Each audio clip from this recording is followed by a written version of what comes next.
Okay, so marami nagtatanong sa akin kung paano mag-bind ng account. Mga tropa ko na naglalaro rin itong Ragnarok The New World.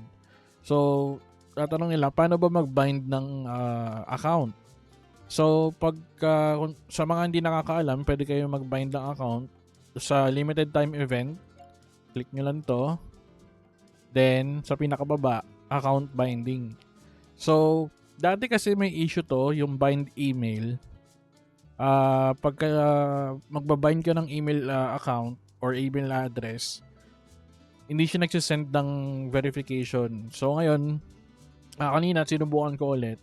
Pagka-bind ko, mag-send na siya ng verification. Pero pag nilagay mo na yung code, sasabihin niya, please upgrade your account. So para i-upgrade mo yung account nyo, punta lang kayo sa settings. Sa lower right corner, kung naka-PC kayo, kung sa mobile basta punta kayo ng settings, hindi ko alam yung IO ng mobile. Then punta kayo ng user center. Pag-click nyo ng user center, pupunta yun sa another page. Then, ang nakalagay doon na mga option is upgrade profile, bind email, change password, and security question. So, syempre, click nyo yung upgrade. Then, gagawa ka ng username and password na gusto mo.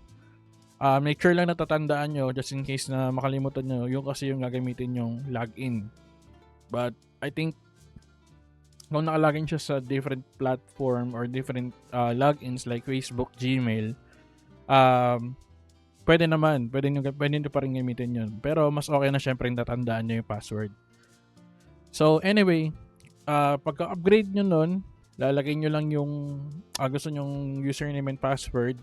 Sasabihin naman nun binded. Upgraded.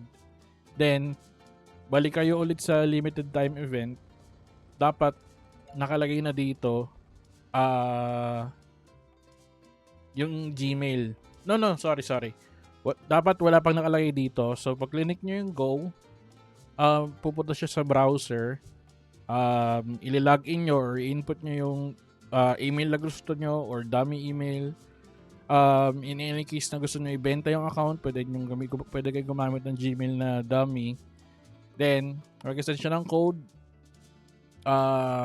Papasok na yun, sasabihin nung Ragnarok na binded na yung Gmail mo.